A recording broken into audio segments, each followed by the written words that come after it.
Bonjour tout le monde, j'espère que ça va bien. En fait, j'ai un fou rire parce que euh, je... Pourquoi je suis en retard? Parce que là, avec le changement de Instagram, je sais plus où est-ce que le bouton live se trouve, où est-ce que... En tout cas, euh, je m'excuse de ça. C'était juste un petit moment en fait de rigolade que je voulais partager, mais bref. Ça va bien, j'espère que vous allez bien, j'espère que la motivation est là. Les amis, ce sont des temps très très durs, ne baissez pas les bras, gardez espoir, suivez votre rêve, euh, prenez les moyens aussi, c'est un sujet dont je vais parler ici.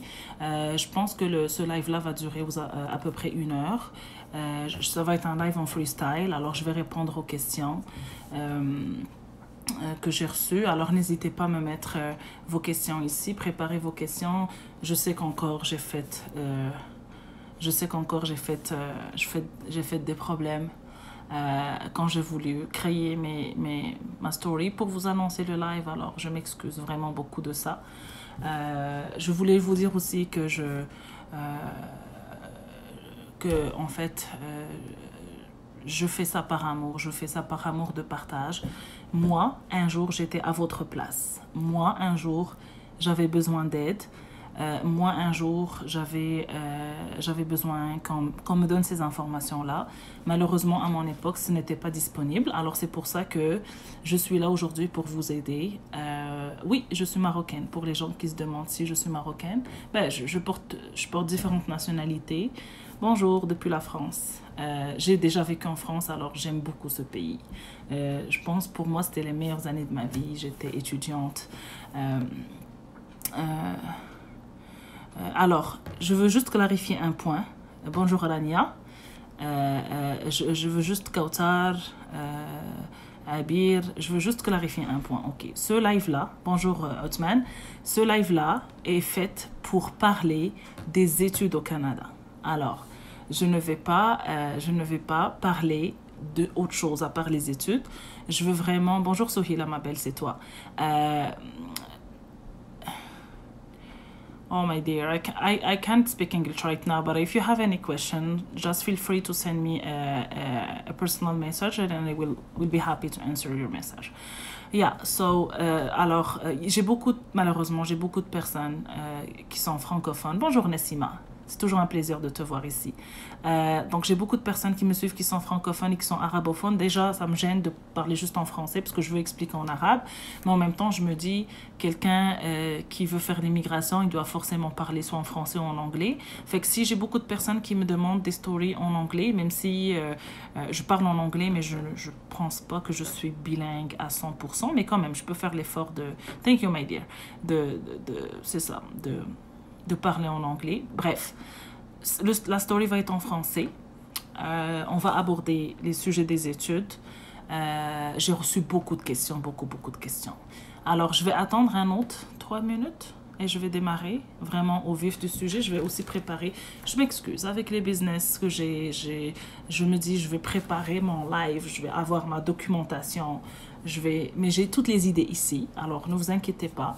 Par contre, c'est ça, je vais essayer au fur et à mesure de vous expliquer comment ça se passe.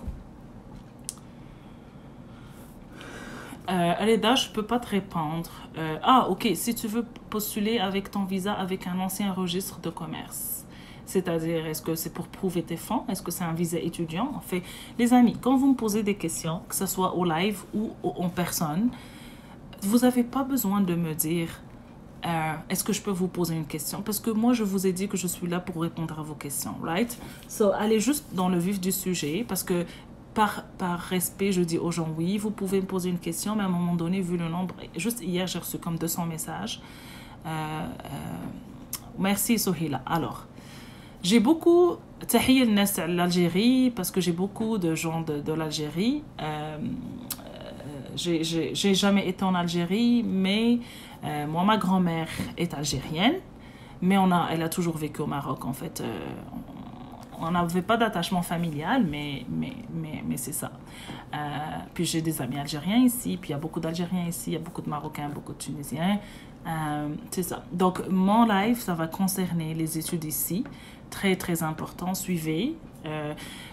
J'ai l'impression qu'avec tout ce que l'immigration est en train de faire en termes de procédures d'immigration, tu es parti au Canada après ton obtention de nationalité française où je peux aller même avec la nationalité marocaine. Je suis en France depuis 11 ans et j'en ai marre du racisme. Je suis désolée pour toi, ma belle, pour le racisme que tu vis. Moussa, moi personnellement, j'en ai pas vraiment vécu en France. Alors, moi, je pense que, tu sais comment on dit mardia, je pense que le bon Dieu m'a fait les bonnes choses. Mais je connais des gens qui ont été racistes et ce n'est vraiment pas fair, ce n'est vraiment pas normal que les gens souffrent du racisme. Tout le monde est étranger, tout le monde est venu à quelque part un jour de quelque part. Alors, je ne comprends pas pourquoi les gens continuent à s'entêter dans des conneries comme ça. Bref, je ne porte pas la citoyenneté française, je porte la citoyenneté canadienne, je porte la citoyenneté marocaine, mais j'ai vécu comme si 6-7 ans en France avec des titres de séjour à ne pas en finir. Par contre, j'aime la France. J'ai des amis encore là-bas, j'ai aimé ma vie. En fait, je pense que j'essaie d'apprécier tout moment de ma vie, peu importe les choses négatives qui viennent avec ça. Ok. Faris, je ne vais pas parler de visa de travail, je suis désolée, mais je vais parler de les études. Ok, je commence. Ala barakatullah, bienvenue tout le monde.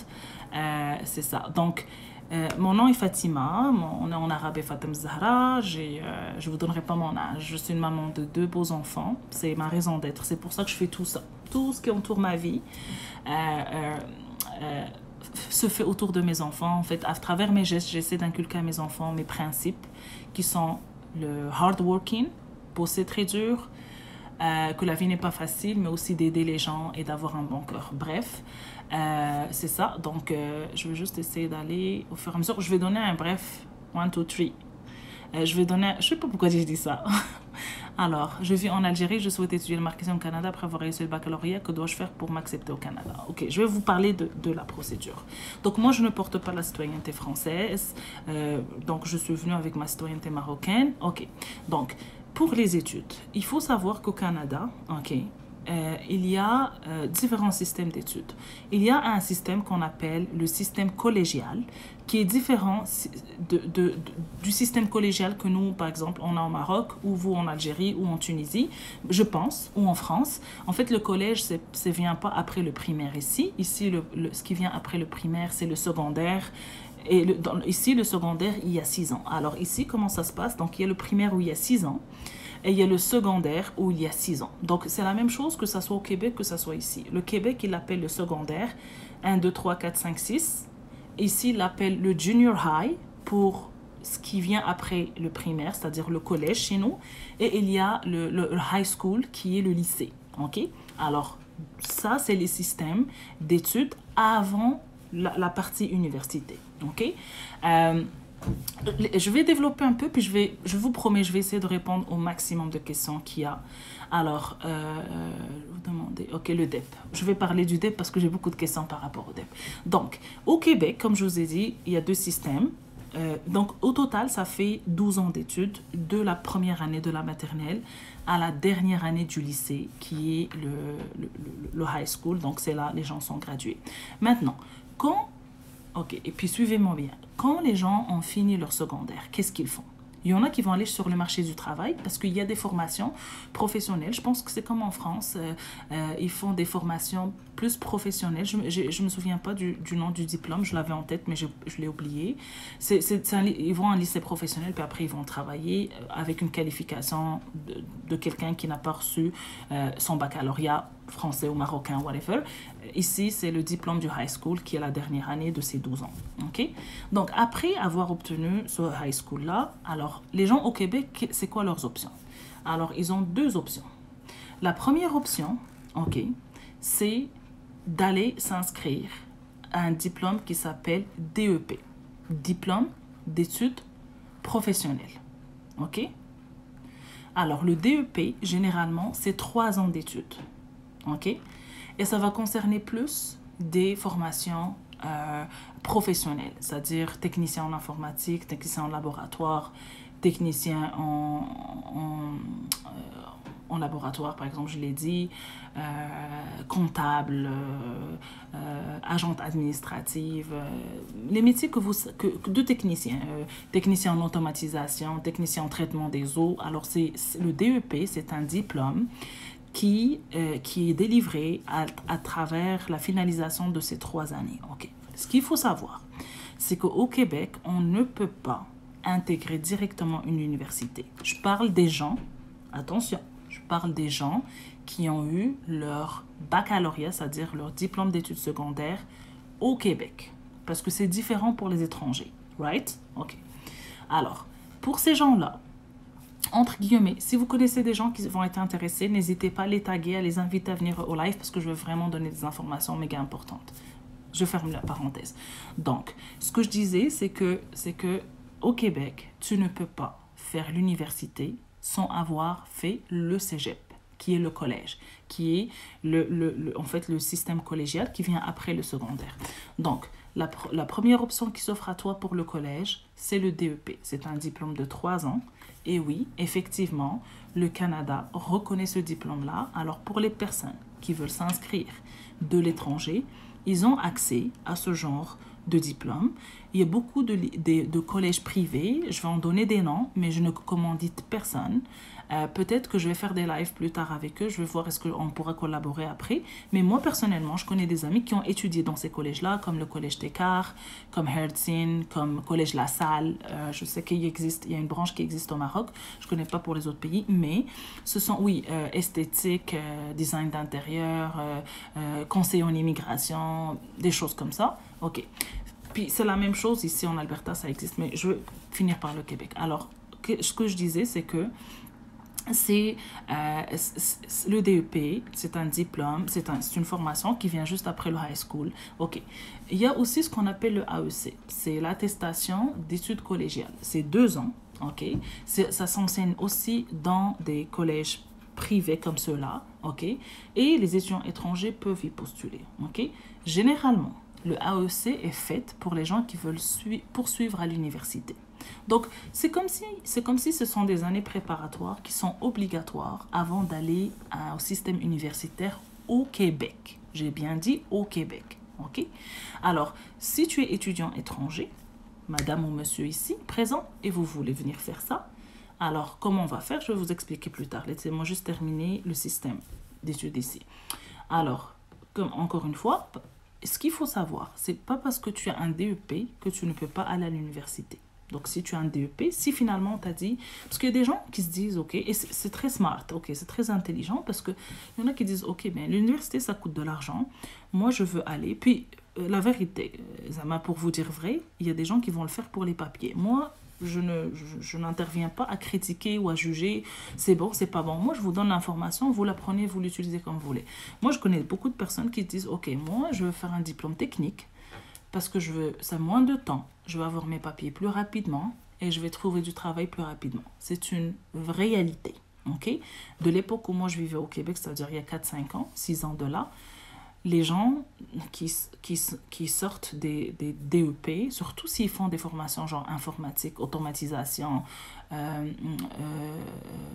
laboratoire, préparation de médicaments, ce genre de choses, ils travaillent, mais vraiment, mais d'une vitesse. Bien sûr, ça dépend aussi de la personnalité. Si tu as quelqu'un qui se présente à une entrevue puis qui est là, je veux travailler, mais il ne va pas être pris, peu importe sa spécialité. Mais bref, je vous parle d'un candidat qui est prêt à travailler, à aller de l'avant. Bref, le DEP donne accès à l'université et donne accès au marché du travail, pas le AEC.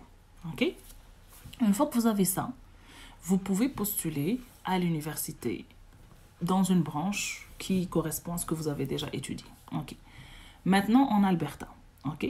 L'Alberta n'a pas le même système que le Québec. OK. Vous n'êtes pas obligé de passer par un collège pour aller à l'université. Je vais vous donner un exemple. Par exemple, l'université de l'Alberta, elle accepte des gens directement du lycée. OK. Ça, c'est bon à savoir. Parce que si tu ne veux pas vraiment aller... faire un diplôme collégial, tu peux venir en Alberta. Je ne parlerai pas des autres universités parce que je ne les connais pas. Mais moi, je pense qu'ils vont être plus ou moins Parce qu'il y a juste deux systèmes. Soit tu fais un système collégial, après tu intègres l'université, ou tu fais un système pas collégial et tu intègres directement l'université, ce qui se passe ici en Alberta. Bref, l'Alberta, le système collégial est un choix. C'est-à-dire que si tu veux intégrer un baccalauréat en ingénierie aérospatiale, tu n'es pas obligé de faire un DEP ou un AEC pour l'intégrer. Ça, c'est un avantage. Okay? Pour les frais de scolarité, je dirais que c'est plus ou moins les mêmes. Okay. Et je vais voir si j'ai des questions. J'aimerais faire des études pour être auxiliaire infirmière, okay, et y accéder. Dois-je d'abord être acceptée à l'école? J'aimerais faire des études pour être auxiliaire infirmière. Comment y accéder? Dois-je... Ok. Je vais revenir sur les équivalences. Donnez-moi juste un instant. Je vais aller chercher un papier, un crayon.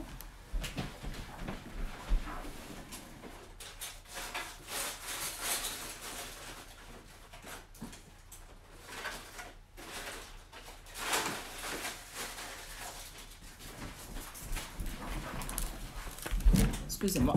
Alors, on va parler d'équivalence. Ok, après. Reste avec moi, Rania. Alors, ce que je disais, c'est que maintenant qu'on a parlé de deux systèmes, même chose pour l'université. Alors, l'université, comment ça s'organise?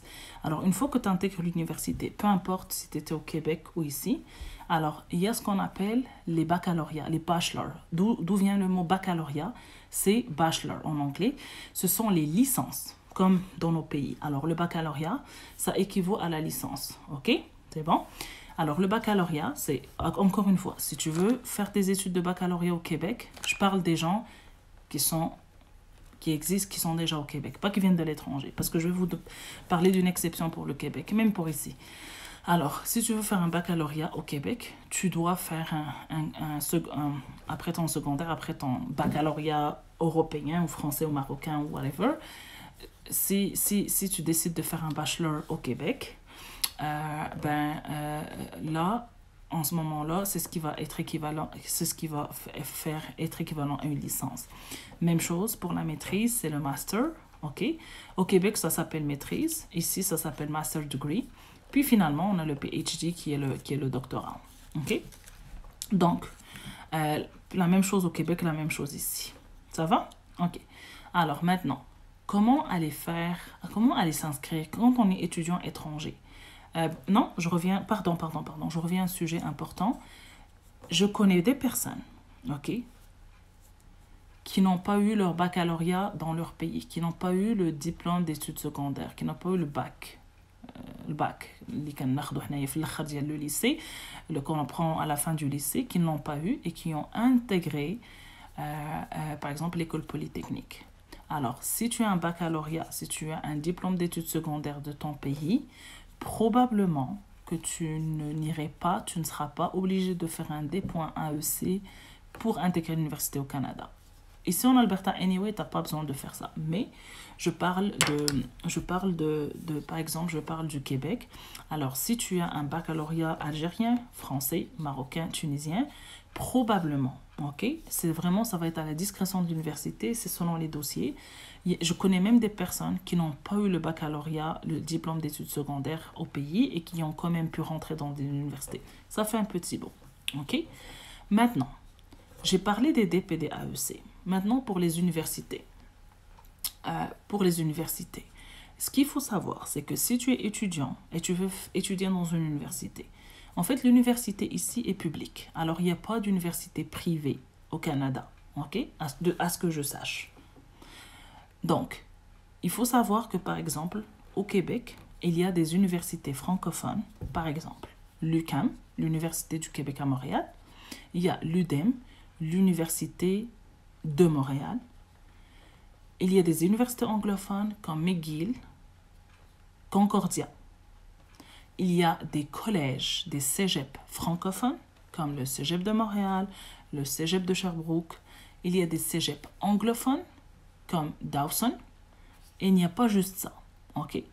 Il y a beaucoup de collèges, beaucoup. Je vous donne juste ceux que j'ai en tête et je m'excuse, je pense que c'est un travail que je devais faire à l'avance, mais c'est pas grave, je peux reprendre ça à travers une autre vidéo, il n'y a pas de problème. Alors, donc il y a différents collèges, il y a des collèges anglophones, des collèges francophones. Le choix vous revient aussi, puis pas juste le choix, mais aussi votre capacité, parce que toutes les universités, ok, demandent des diplômes ou que vous fassiez contrôler par rapport à votre langue. Alors, soit le TCF, soit whatever, le TOEFL pour l'anglais ou le TOEIC, ou je ne sais pas exactement, mais l'obtention de votre diplôme va être conditionnelle à ce que vous, ou même des fois votre admission. Ce qui est logique, parce que si tu veux aller étudier en français, il faut que tu prouves que tu comprends quand même le français. Bref, même chose pour l'anglais. Ici en Alberta, c'est la même chose. Alors, ici en Alberta, on a l'Université of Alberta qui est à Edmonton.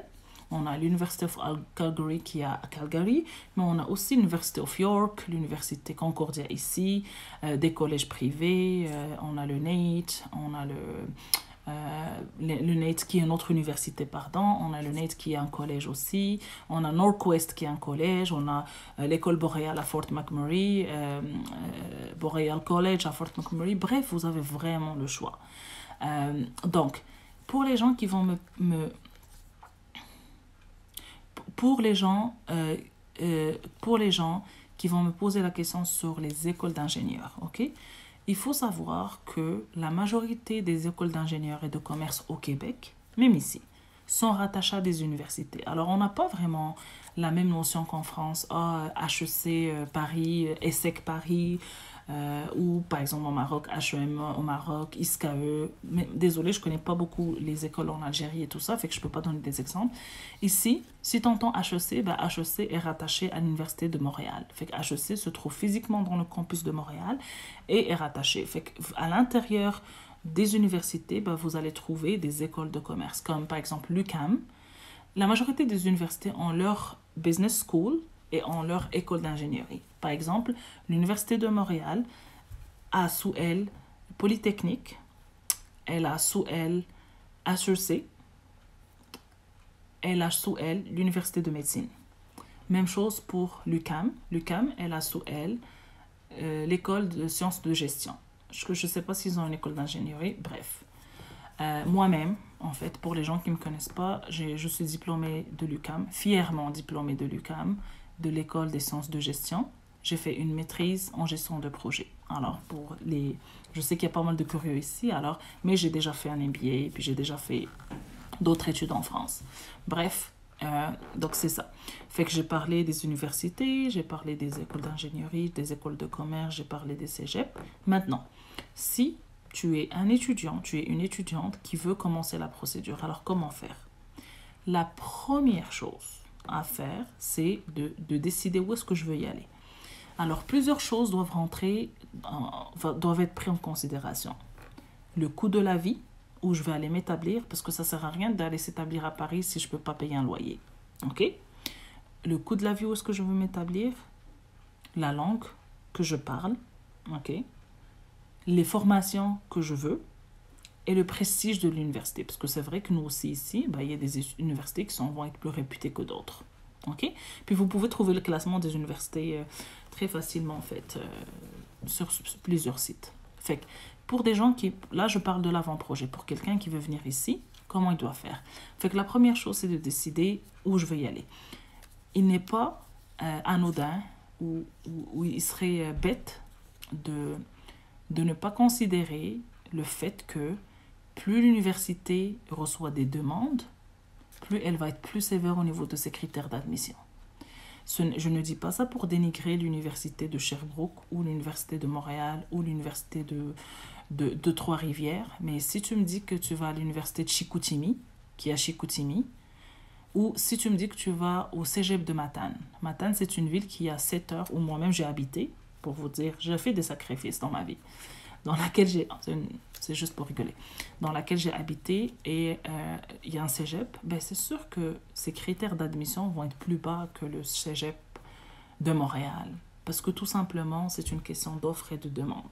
Eux aussi, ils ont des frais à payer, il faut qu'ils aient des étudiants. Ce qu'il faut savoir, c'est que les universités veulent les étudiants étrangers. Les universités vous veulent. Pourquoi? Parce que vous amenez beaucoup d'argent. Beaucoup d'argent. OK?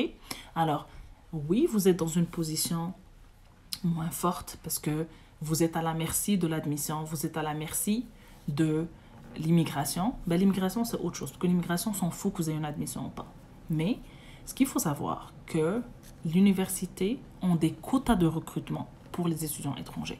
Moi-même, j'ai travaillé pour une université et je sais qu'on avait dans notre plan marketing, les choses qu'on faisait pour essayer on avait une cellule qui s'occupait juste du recrutement. Vous vous rendez compte?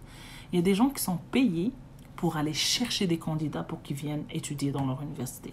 Et les étudiants étrangers faisaient partie de ce panel-là qu'on devait chercher pour qu'ils viennent étudier.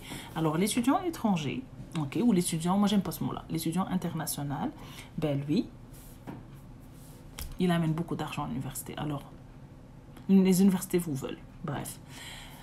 Donc, selon ce que toi tu connais, j'ai reçu des questions, madame ou Fatima, ou s'il vous plaît, premièrement, arrêtez de m'appeler madame, parce que appelez-moi juste avec mon nom. J'ai 11 de moyenne, est-ce que je vais être pris? Oui, tu vas être pris. Dans quelle université, je ne sais pas, mais tu vas être pris. Ok? À moins d'avoir, de ne pas réussir rien, de ne pas avoir de lettre de motivation, mais il y aura certainement quelqu'un à quelque part, dans n'importe quelle chose, n'importe quelle formation qui va vous accepter parce que c'est pas tout le monde ici non plus qui a des 19 ou des 16 pour intégrer les universités. Il faut savoir que de plus en plus de Canadiens qui vivent dans les métropoles vont aller aux études. En fait, il y a une étude que j'avais lue quand moi j'ai fait ma maîtrise, c'est-à-dire en 2000, oh mon Dieu, je suis vieille quand même. Ma maîtrise est vieille, je ne suis pas vieille, mais qui disait que seulement 42% des Canadiens ou des Québécois, je ne sais pas, avaient un diplôme universitaire. Vous vous rendez compte? Mais là, avec la jeunesse, avec les gens qui veulent plus aller à l'université, ça, je parle d'une certaine époque. Il faut savoir aussi qu'il y a beaucoup de Canadiens qui vont à l'université. Bref, ce n'est pas pour juger personne, mais c'est une étude que j'ai lue et je termine ce sujet-là. Fait que ce que je veux savoir, c'est que vous auriez certainement une institution collégiale ou université qui va vous accepter. Maintenant, soyez très intelligent dans le choix. Si tu veux absolument venir au Canada et que tu sais que tu as pas vraiment un bon diplôme, ben, va pas postuler à McGill. Okay? Parce que McGill, c'est une école prestigieuse où la médecine s'enseigne là, où il demande vraiment des moyens très élevés. Par contre, ce n'est pas impossible pour quelqu'un qui a 13 de ne pas postuler à McGill. Je ne suis pas là pour juger le niveau de chacun, mais je vous donne des conseils. Si je connais des gens qui veulent vraiment venir, ben, allez, cherche-toi un petit collège où tu vas avoir une admission, et là, tu vas pouvoir venir, et là, tu vas pouvoir t'améliorer, là, tu vas pouvoir avoir de meilleures notes, et là, tu vas pouvoir intégrer l'université. OK? Alors, fait que là, j'ai parlé de ça. Alors, une fois que tu as choisi où tu veux y aller, un conseil que je vous donne. Je sais que ça demande de l'argent. Mais si toi, étudiante ou futur étudiant, tu veux venir au Canada à tout prix, ben, tu ne peux pas postuler à une seule formation et attendre qu'ils te disent oui et te disent non. Moi, je conseille de postuler à au moins 3 formations. Ce qui implique que vous devez payer les frais, que vous devez payer les frais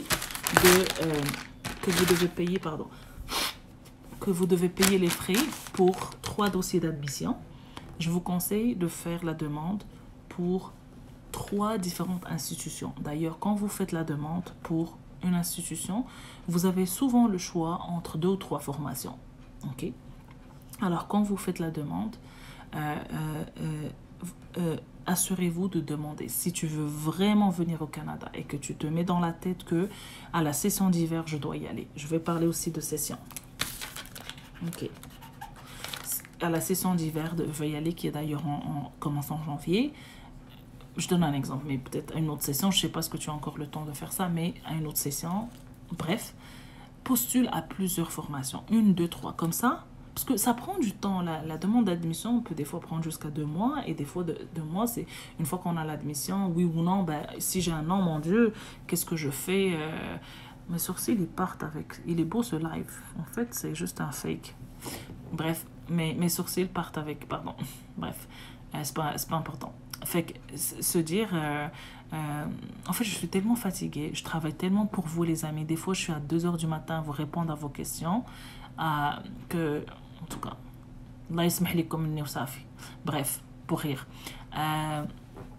Postulez à plus d'une seule formation. Postulez à plus d'un seul établissement. Comme ça, vous mettez la chance de votre côté pour avoir le plus d'admission. OK? Une fois que vous avez fait une demande d'admission, les demandes d'admission, il ne faut pas les chercher. J'ai des personnes, mais franchement, les amis, on est en 2020.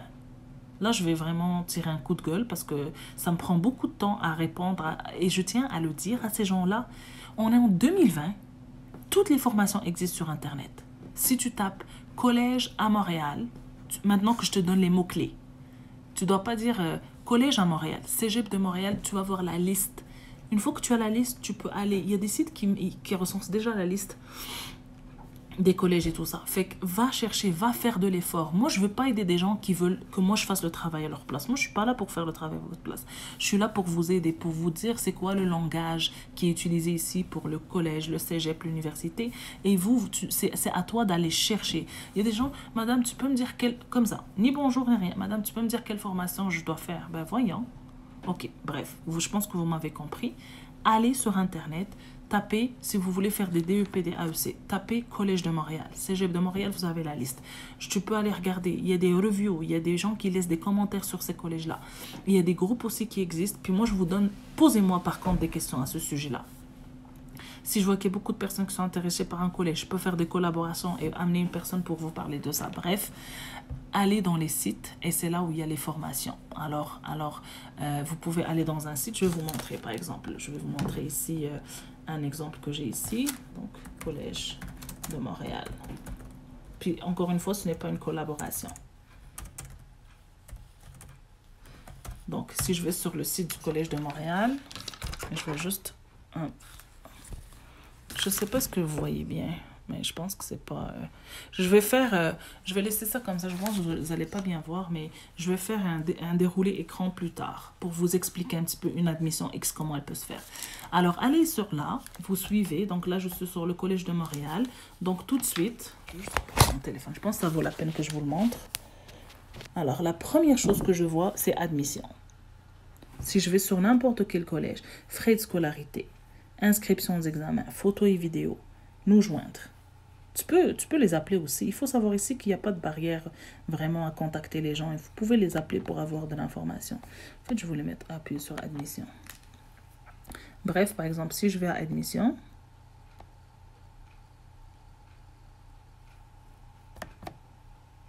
ça, je sais que c'est un collège qui est très prisé à Montréal. Je vais attendre que ça sorte. Alors, si je vais sur admission, je vais avoir tout le processus. Je vais faire mon admission. Vous suivez ce qu'il demande, ce que vous devez envoyer, etc. Alors, vous avez ici, mon ordi est un peu slow en fait. Vous avez les démarches d'admission. Donc, Alice Conner 2021. Alors, premier secondaire, demande d'admission, quatrième secondaire. Ça ne vous concerne pas. C'est ça. Elle a bourse d'excellence et tout ça. Alors, vous pouvez contacter le service des admissions. Pédagogie, le collège. Alors, le collège ici, conseil d'administration, personnel, partenariat historique, photo et tout ça. Avec, allez-y sur, si je vais maintenant sur le collège Técart, je sais que c'est un collège qui est très prisé par beaucoup d'étudiants étrangers ou internationaux. Ok, si je vais ici,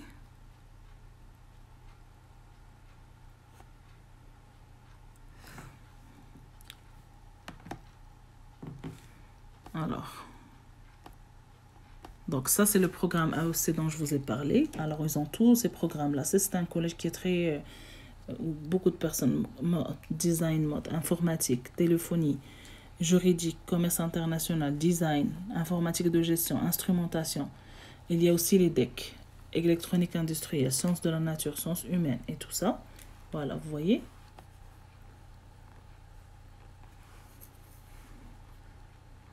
Ben, vous pouvez les contacter ici aussi. Vous pouvez leur envoyer un email et ils vous envoient la procédure d'admission. Vous pouvez même choisir votre langue pour les gens qui ne parlent pas en français. Bref, alors c'est pas mal ça que dont j'ai parlé. Alors, allez chercher. Donc, première étape, cherchez-vous 1, 2, 3 admissions. Ouvrez les portes.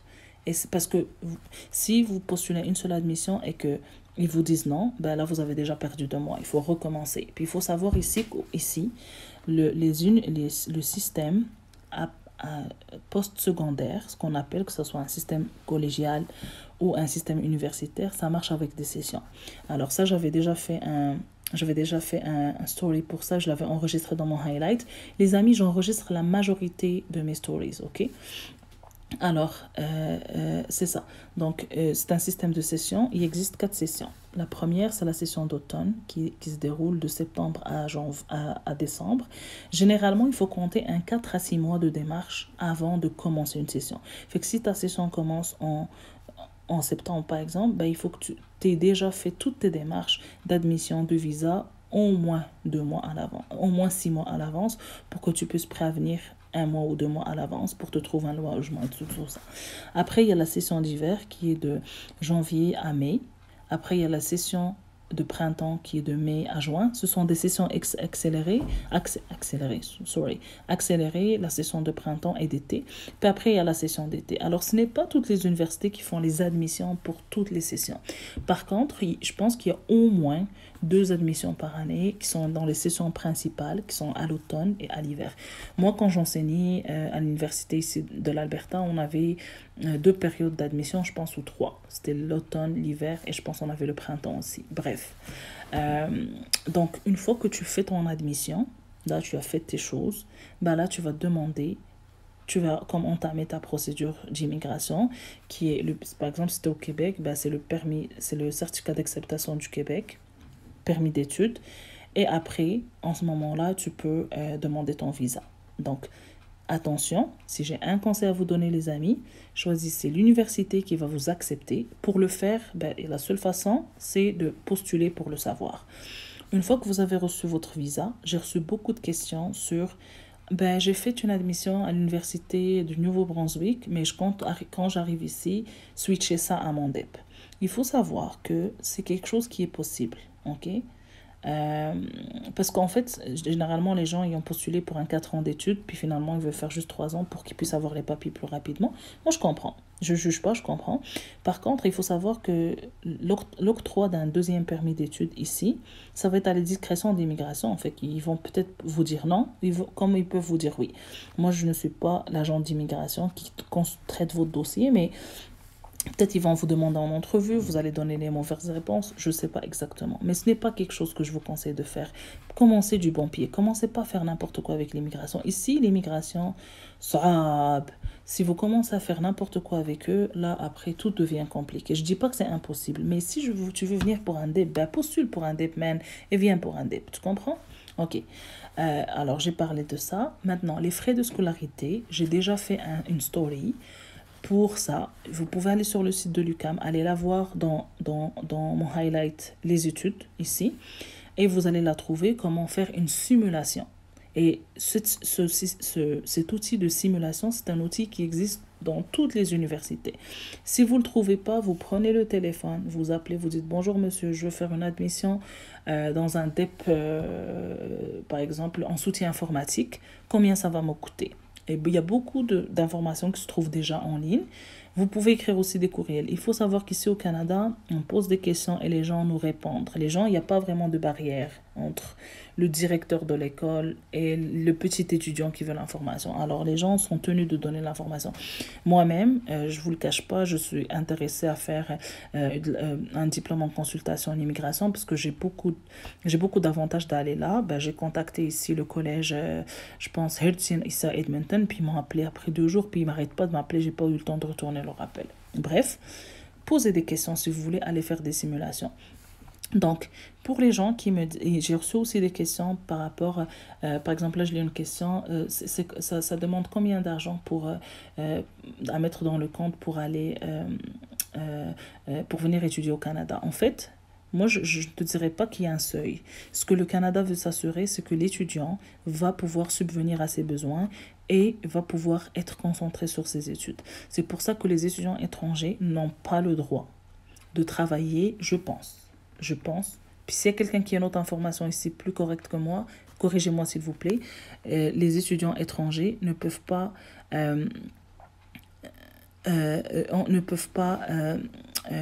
dépasser 20 heures de travail. Ça veut dire que si tu es étudiant étranger, tu vas avoir un permis de travail qui est de 20 heures maximum. Pourquoi? Parce que le Canada veut que tu n'oublies pas que tu es venu pour étudier. Alors, il veut que tu n'aies pas travaillé 50 heures et tu oublies tes études. Parce que pour le Canada, tu dois étudier et repartir. un exemple. J'ai reçu aussi une autre question. Je me suis fait refuser le visa parce que on m'a dit que les services d'immigration n'étaient pas sûrs que j'allais revenir au pays. Ça peut paraître vraiment contradictoire. Ça peut paraître très contradictoire, mais le Canada, quand il octroie un permis d'études et un visa d'études, ben, il ne veut pas que tu restes là. C'est bizarre, mais il ne veut pas que tu restes là. Alors, je sais que à l'époque, moi, quand je travaillais au ministère de l'Immigration, on travaillait, moi, je travaillais au service de l'amélioration continue. Alors, je travaillais dans le cœur de l'amélioration des procédures. Et je peux vous dire qu'on n'arrêtait pas de leur dire, mais les amis, vous êtes mieux de recruter quelqu'un qui a étudié ici, qui est déjà intégré ici, qui il y a un travail ici et lui donner les papiers. Fait que ça, la mentalité change de petit à petit, mais quand même, le Canada reste, les services d'immigration fédéraux se disent, ok, mais tu as un permis de travail, tu as un permis d'études, tu dois nous prouver que tu vas revenir chez toi. Alors, utilisez tous les moyens pour le prouver. Si vous avez un business sur place, ben vous pouvez dire, regardez, j'ai un business, je compte revenir. Si vous avez des parents, vous pouvez motiver, dire, moi, je compte pas laisser mes parents. Après, je connais pas votre intention, je vous dis pas de dire ça pour mentir. Mais c'est ça l'objectif du Canada, il veut pas que vous restez ici. Parce que c'est ça, tu es venu pour étudier, tu étudies, tu reviens. Si tu veux immigrer en tant que travailleur, ben là, tu fais la demande d'immigration. Moi, je ne dis pas que vous devez faire ça, que je vous encourage à faire ça, mais moi, je vous dis juste les faits, ce qui se fait ici. J'ai reçu genre 10 personnes qui m'ont dit, madame, on s'est fait refuser. Tu peux te faire refuser pour les fonds. Ok, il faut savoir que le Canada, comme j'ai dit, veut s'assurer que vous avez les fonds nécessaires pour vivre ici. Alors, si papa et maman ils travaillent, généralement, si c'est pas suffisant, ils vont demander un autre garant. Un garant, c'est une personne qui va se porter garante, qui peut être à l'extérieur du pays, qui peut être en France, qui peut être aussi dans ton pays, mais qui n'est pas au Canada exclusivement, et qui se portera garant à t'aider financièrement si tu as besoin. Alors c'est très important. N'oubliez pas que vos frais d'études, les amis, sont très chers. Les frais d'études des étudiants étrangers peuvent être de 5-6 000 $ par session. Une session, c'est 5 cours. Ben, faites le calcul, ça monte vite fait. Ça veut dire un cours, vous le payez à peu près 900 000 $, ce qui est vraiment beaucoup. Bref, je sais que pour vous donner un ordre d'idée, ok, le campus Saint-Jean, où moi je travaillais, ok, a décidé de donner des aides financières. Alors vous pouvez aller vous renseigner là-dedans. Je peux vous donner le contact de la personne pour poser vos questions. Il a essayé de donner un bon coup d'aide financière pour les étudiants étrangers. Et je pense, je ne veux pas dire n'importe quoi, ben, ça fait pas plus très longtemps que je travaille plus là-bas, mais de ce que je sais, c'est que les étudiants payaient juste la moitié de leurs frais de scolarité, sachant que pour un étudiant étranger, faire un diplôme de 2 ans, par exemple, ici, un diplôme de 2 ans en administration, ça coûtait 25 000 $ juste pour les études, alors c'était 12 000 $. Alors allez-y, posez les questions à cet organisme-là. Je peux essayer de faire un live avec une personne qui s'occupe, si vous êtes intéressé pour le recrutement. Alors je peux décider de faire un live et aller là-dedans et qu'elle vienne vous parler de ces choses-là. Bref, posez vos questions aux gens, allez chercher l'information. Mais je sais que ça existe ici en Alberta, puis en plus c'est en français. Mais je ne fais pas la pub pour ça. C'est à vous de choisir où vous voulez y aller. C'est juste une information que je pense que c'est utile. Ok, alors trop d'informations à donner, je suis perdue un peu. Alors j'ai parlé des frais, j'ai parlé de la procédure. J'ai une question ici, Abdo, qui dit, est-ce qu'on accepte les étudiants à l'aéroport en ce moment de crise? On ne leur dit pas de rentrer dans leur pays, d'étudier en ligne depuis chez eux. Non. Il faut que tu saches que si tu as un visa, ok, travailleur, si tu as un visa étudiant, ok, tu pourras toujours venir ici. Maintenant, le Canada, tu sais, même si le Canada t'octroie un visa étudiant, les services douaniers ici ont tellement le pouvoir qu'ils peuvent te dire, on ne t'accepte pas, tu nous as paru bizarre, ou on n'est pas convaincu. Ils peuvent même te reposer la question ici, te dire on n'est pas trop convaincu, parce que d'ailleurs ils te posent ces questions-là. Est-ce que tu comptes revenir? C'est pas automatique, mais il y en a qui random, c'est-à-dire c'est un tirage au sort. Ils prennent des personnes en échantillon comme ça. Ils peuvent te dire on n'est pas trop convaincu que tu vas revenir. Non, tu peux pas rentrer. En fait, ton visa n'est validé qu'une fois que tu es à l'aéroport de Montréal-Trudeau. Fait que oui, mais je connais beaucoup d'universités que eux-mêmes, ils disent, ben, ne venez pas, restez là-bas le temps que cette Covid-là parte, ok? Alors, DEP, 13 mois d'études. Ouais, avec un stage. واش تفهمي العربية واش comprends l'arabe. Les diplômes français sont reconnus j'ai un master. Ok. Passons aux étudiants. J'ai oublié que j'avais beaucoup de français ici. Passons aux étudiants français. Il faut savoir, ça je l'ai déjà partagé, le Canada, ok, le Québec, pardon, est la seule province qui a une entente de réciprocité et d'égalité avec la France et la Belgique. La majorité des diplômes français sont reconnus au Québec. La majorité de l'expérience française est reconnue au Québec. Les frais de scolarité pour les Français et les Belges, ok, sont égaux. Je sais, c'est injuste, mais c'est it is what it is, c'est ce qu'il y a. Les frais de scolarité pour les Français et les Belges sont exactement la même chose que les frais de scolarité qu'un Québécois va payer. Fait que c'est un gros avantage pour les Français qui veulent venir ici. Alors, il y a une entente de réciprocité. L'entente est dans les deux sens, mais il y a plus de Français qui vont venir ici que de Canadiens ou de Québécois qui vont y aller. Je précise, c'est simplement avec le Québec, c'est à cause de la langue. Ça va? Alors, les diplômes français, où ils sont reconnus? Une fois que vous venez ici, si vous venez ici comme étudiant étranger, ben, vos diplômes, vous les donnez à l'université, bien sûr avec la traduction nécessaire, et c'est l'université qui se charge de vous faire l'équivalence. Ne soyez pas étonnés qu'une université vous reconnaisse certains cours que vous avez déjà fait. Par exemple, moi, si j'ai fait un cours de mathématiques en Algérie ou au Maroc, mathématiques financières ou statistiques, et que je dois dans mon programme j'ai statistique, ben je peux demander à ce que mon cours soit validé. Par contre, si j'ai fait des études en droit des affaires à Paris, à la Sorbonne, et que je viens ici et j'ai un cours en droit des affaires, ben sachez qu'il ne sera pas, même si vous venez de France, parce que le droit des affaires va changer d'un pays à un autre, les lois et les règlements vont changer. Alors, il faut suivre la logique dans ces choses-là. Alors, bonjour, est-ce que je peux financer mes études tout en travaillant en tant qu'étudiant à temps partiel? Je ne pense pas. Par contre, il y a des gens qui l'ont fait. Est-ce qu'ils ont fait un autre travail? Je ne sais pas. Je ne dirai pas plus. Mais je sais qu'il y a des gens, c'est toi et comment tu fais dans la vie. Moi, je ne recommande pas d'aller faire du travail en noir et tout ça, mais c'est pas mon problème. C'est à vous de voir, les amis, qu'est-ce que vous voulez faire.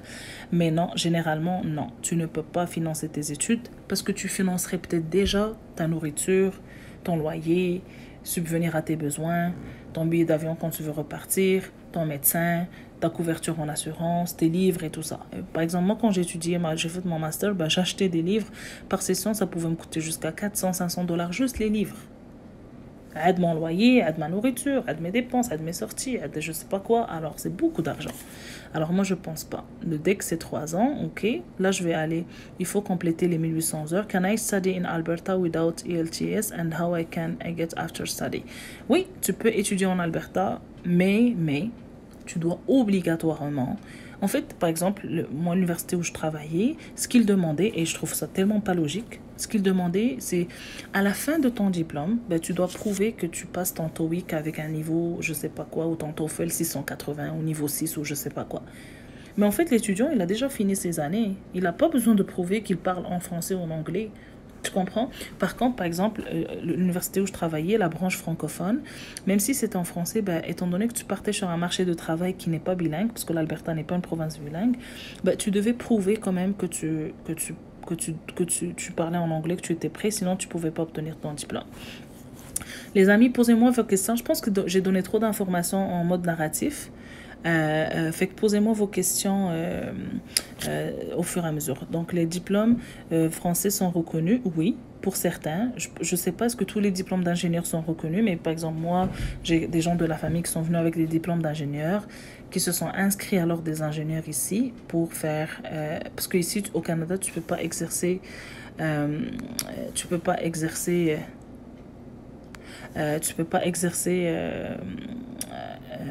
en fait, tu peux pas exercer si tu ne fais pas partie d'un ordre.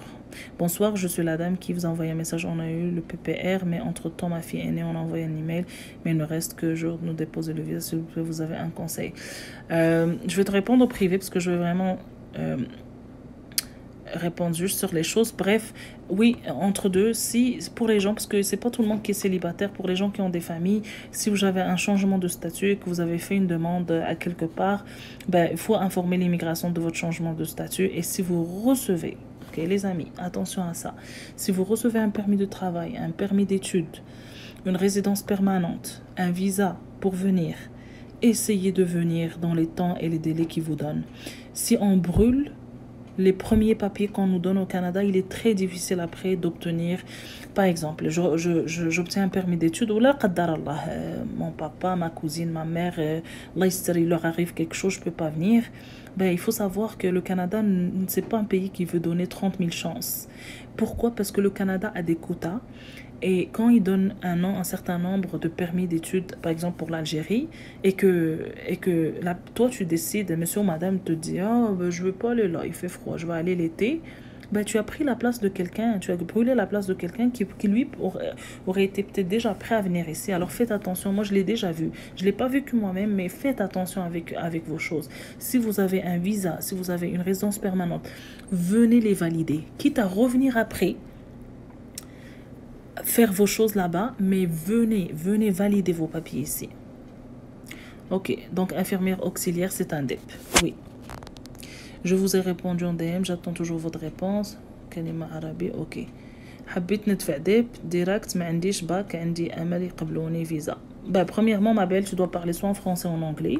Fait que ça, c'est la première chose.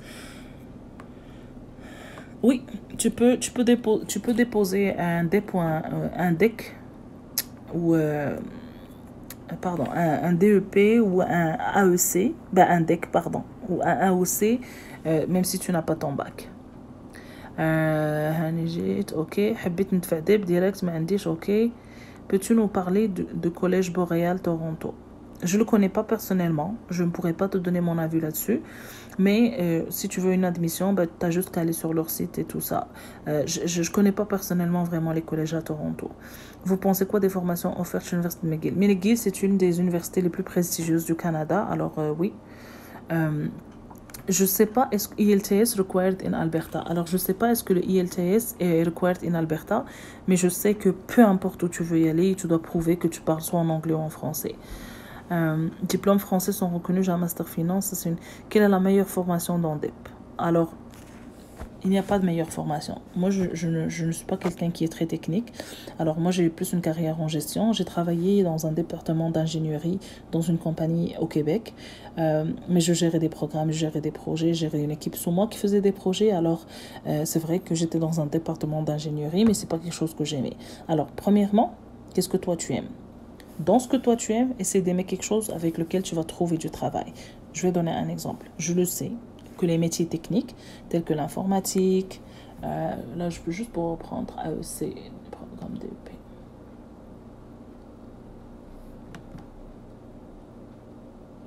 Alors, les DEC, par exemple, électronique industrielle, informatique de gestion, télécommunication, gestion des réseaux, ça c'est des éducations à la petite enfance, sciences infirmières, sciences de la nature, ça c'est des diplômes qui ont beaucoup d'avenir ici au Canada. Alors l'informatique, la télécommunication, la petite enfance, ça veut dire à la garderie. Donc c'est des formations qui peuvent être très intéressantes. Vous voyez, regardez, gestion des réseaux, informatique, ça c'est juste l'Institut d'écart, mais je ne veux pas faire de la publicité s'il vous plaît. Alors c'est peu importe le cégep, mais vous allez trouver ces informations.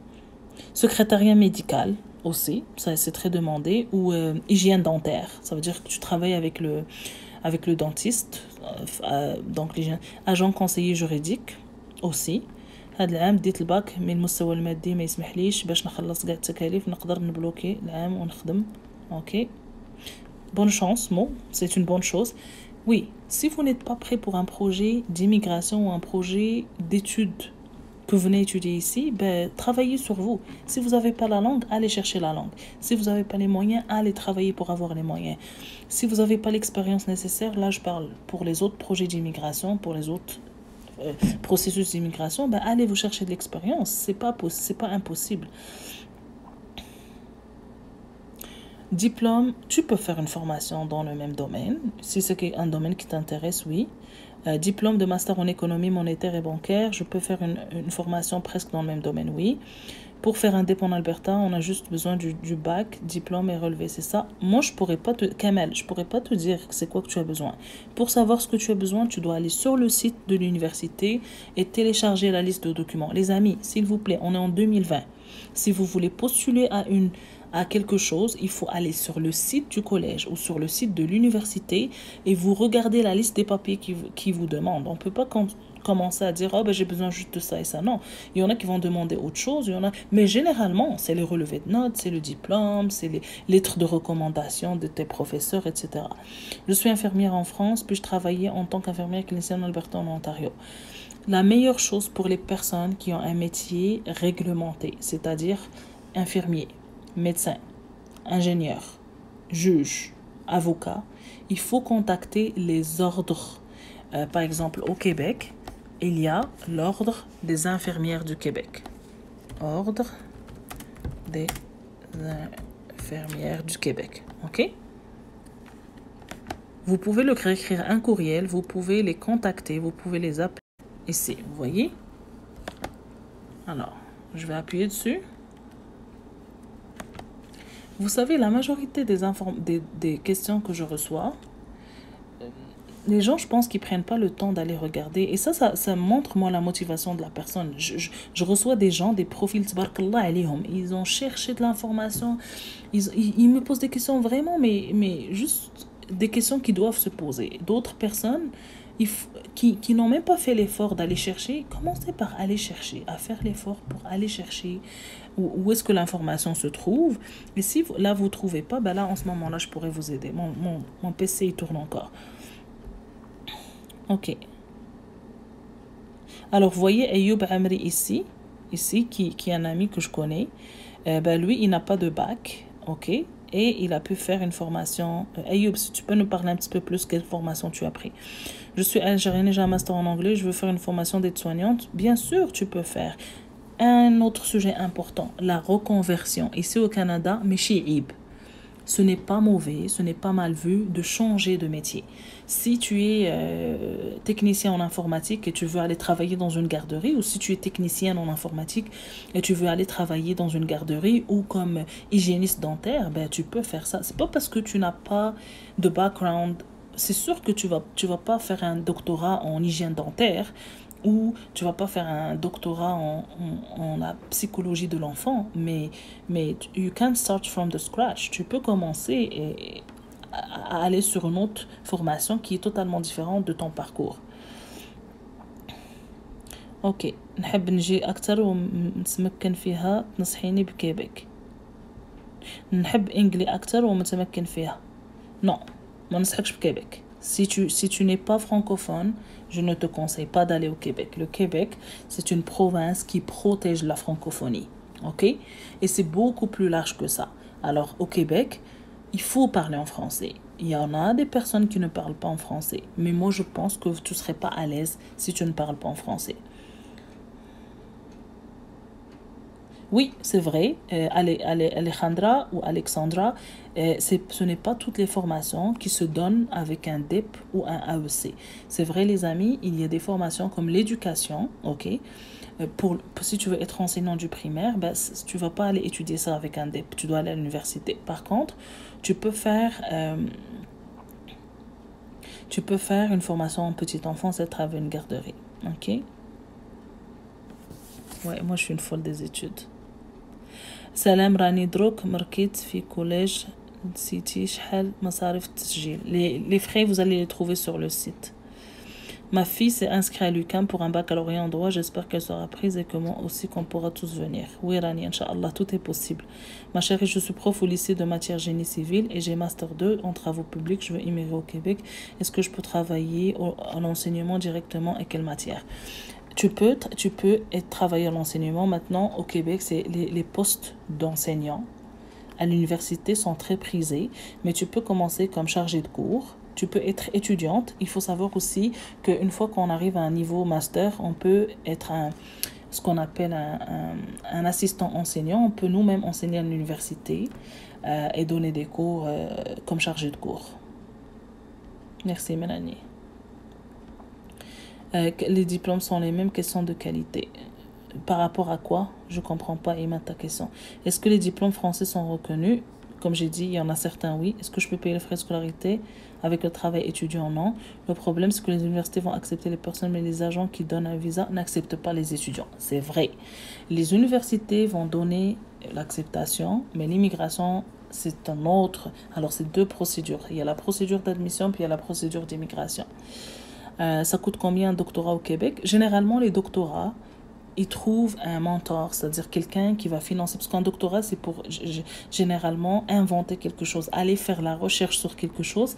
Et généralement, tu dois trouver, je pense, un bureau de financement pour ça. Ma soeur a été admise au collège, mais au moment d'aller chercher le visa, ça bloque. Ça bloque pour plusieurs choses avec le visa. Ça bloque pour la capacité financière. Ça bloque pour la capacité de la personne à prouver qu'elle revient.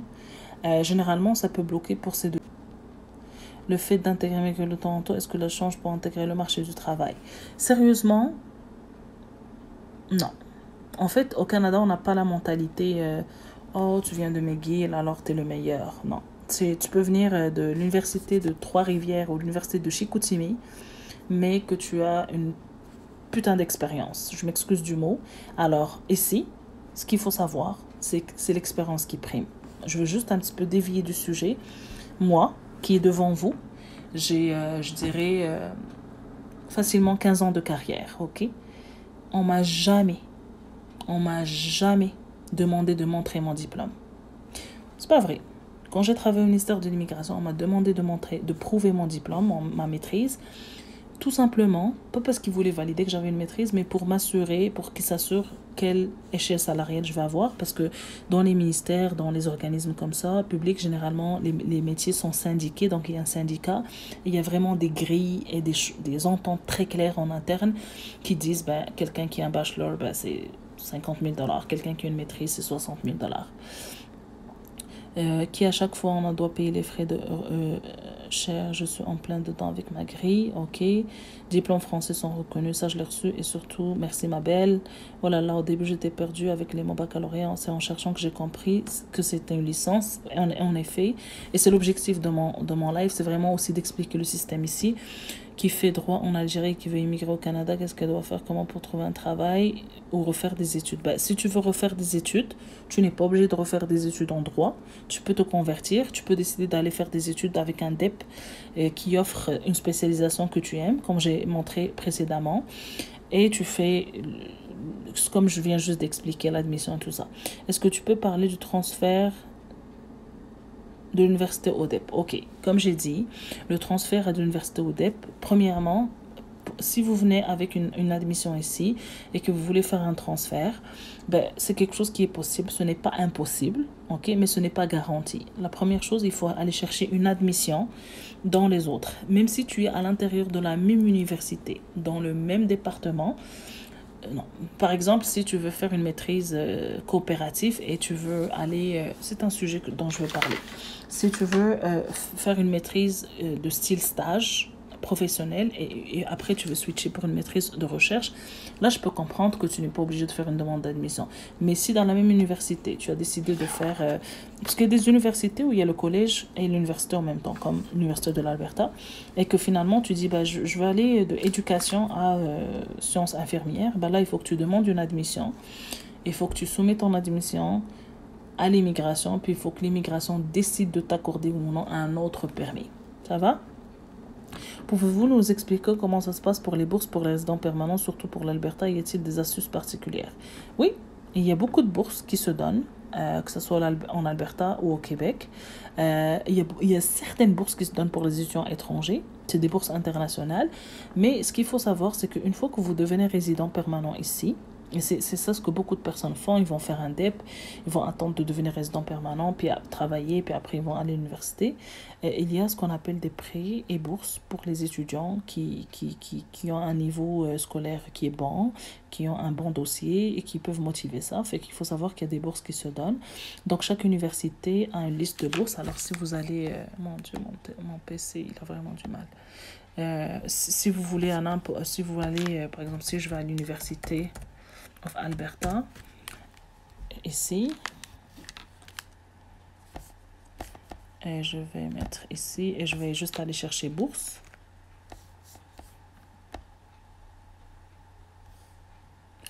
Je pourrais vous montrer ça après. Fait que oui, toutes les universités ont des bourses qui sont disponibles pour les étudiants. Sauf les cours d'assistance, j'ai trouvé IMICA, mais je suis perdue vu que je suis pas masterante.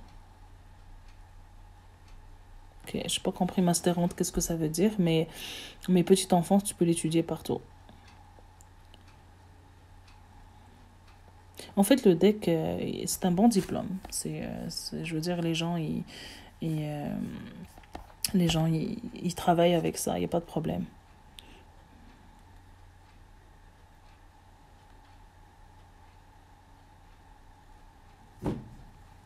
Ok.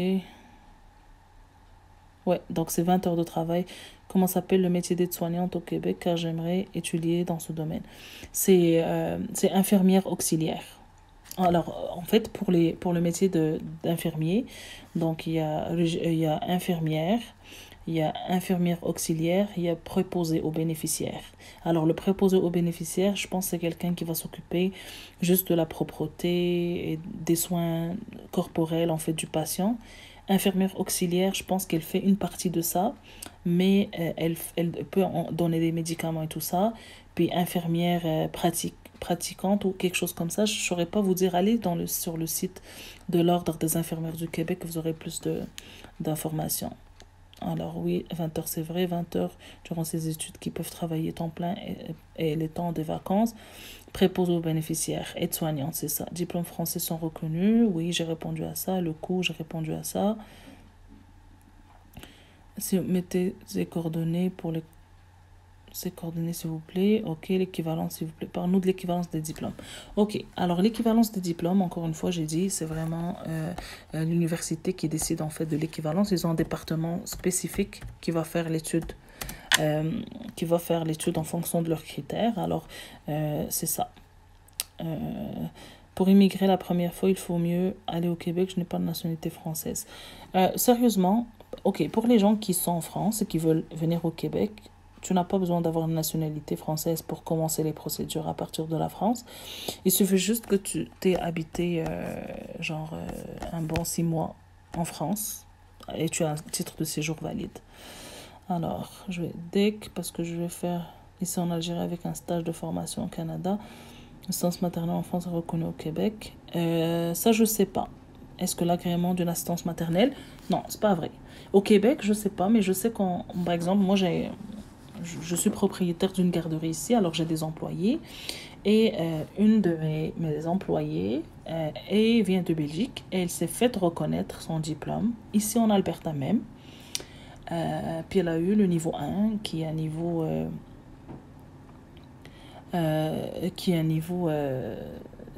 pas mal qui est un niveau qui est considéré ici.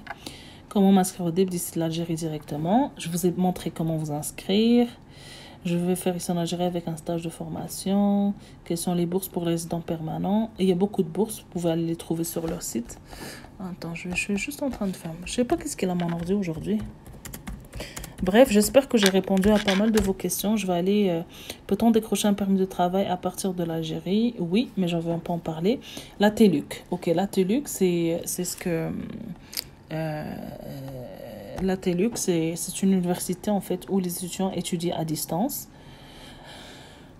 C'est ça. Donc, c'est une université à distance. Alors, Campus Saint-Jean, About Us. Okay. Si une femme tombe enceinte au cours du traitement de la résidence permanente, cela peut-il retarder le traitement ou causer des problèmes? Tout changement dans le statut de la personne peut causer des problèmes. Pas causer des problèmes, peut causer un retard dans le dossier. Pourquoi? Parce que,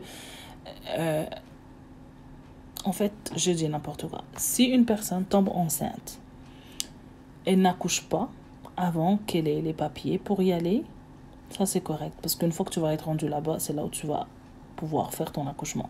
Mais si tu tombes enceinte et que avant que tu aies ton entrée express, avant que tu aies ton visa, tu as un enfant, ben cet enfant-là, ben, il faut que tu le déclares, puis il faut que tu lui fasses les papiers pour qu'il puisse venir avec toi. Fait que ça peut être un petit peu lent. Expliquer la différence entre les cours à temps partiel et les cours à temps plein. Ok. Alors, les cours à temps partiel, une formation à temps partiel, c'est considéré comme 5 crédits par session. Il faut savoir que les étudiants étrangers ou les étudiants internationaux ont une obligation de prendre, je pense, au moins 3 ou 4 cours, je ne sais pas. Tu ne peux pas être un étudiant international et dire « Ah, ben je vais faire mon DEP sur 6 ans, parce que je vais prendre 1 ou 2 cours par session. » Fait que l'avantage du système ici, c'est que ça te permet une certaine flexibilité au niveau du choix des cours qui sont disponibles.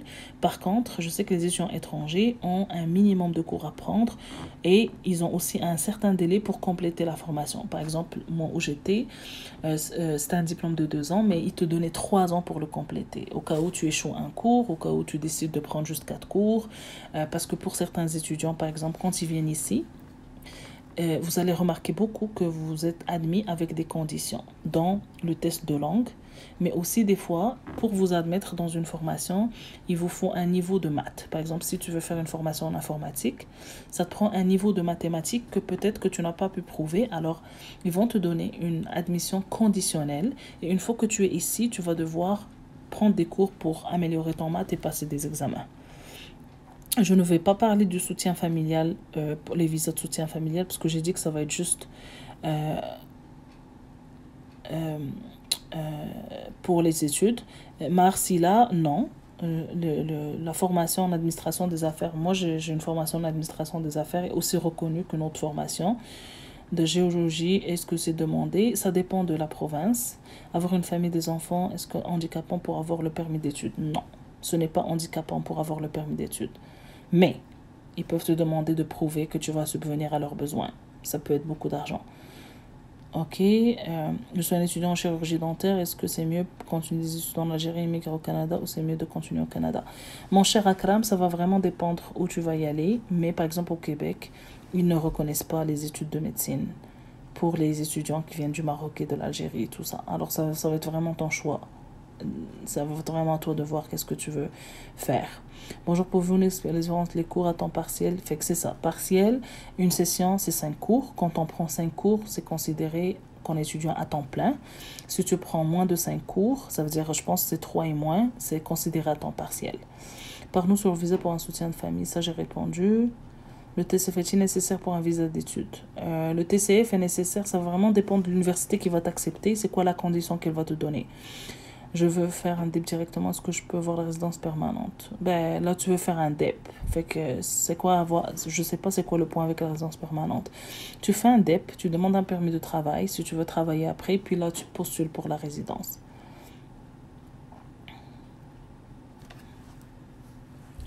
Ok, ça j'ai répondu. C'est vrai qu'il donne le visa, ok.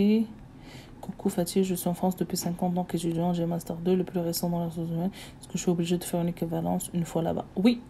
Ben, en fait, oui et non. Moi, mon équivalence ne m'a servi à rien quand je suis arrivée au Québec.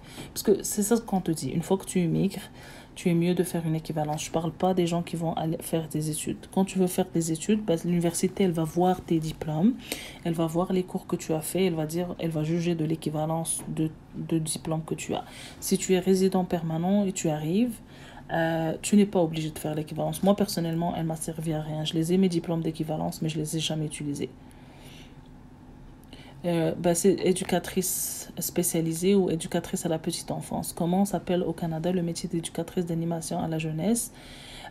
Si c'est de l'intervention avec des jeunes adolescents, c'est un travailleur social. Si c'est une intervention, si c'est avec vraiment les enfants, c'est éducatrice à la petite enfance. J'ai reçu beaucoup de questions ici. Est-ce que je peux ramener ma famille, 2 enfants et mon mari pour étudier? Tu peux demander un permis d'études, oui. J'ai 40 ans, je suis chef de projet en informatique et je la chance. Est-ce que là, j'ai 40 ans, je suis chef de projet en informatique. Est-ce que j'ai la chance? Tu as la chance pour étudier ici ou pour faire la résidence permanente. Mais dans tous les cas, je pense que pour les études, ça va être correct. Oh, c'est 70 minutes. D'accord, merci. Du coup, je peux bosser dans les RH directement. L'évaluation comparative est importante pour postuler à la fonction publique. C'est vrai, c'est vrai. Encore une fois, parce que la fonction publique, c'est ce que je t'ai dit, ils demandent le diplôme pour pouvoir évaluer ton rang salarial et tout ça et les avantages que tu peux y avoir droit. Mais si tu vas aller au privé, t'en as pas vraiment besoin. Mais anyway, ça, je pense ça a des frais, mais ça ne change rien. Si tu arrives ici, bah, t'es mieux de faire ton équivalence, puis c'est tout. Est-ce que c'est un obstacle pour le permis d'études? Est-ce que l'âge? Ben, il faut savoir ici, au Canada, les gens peuvent aller à l'université même à 60 ans.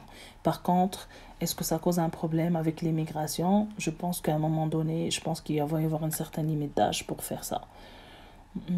Comment s'appelle au Canada le zootechnicien en production animale? Je ne saurais pas, mais peut-être technicien en zoo ou technicien en animalier ou quelque chose comme ça. On peut accrocher un travail avec une licence en biologie et quel domaine?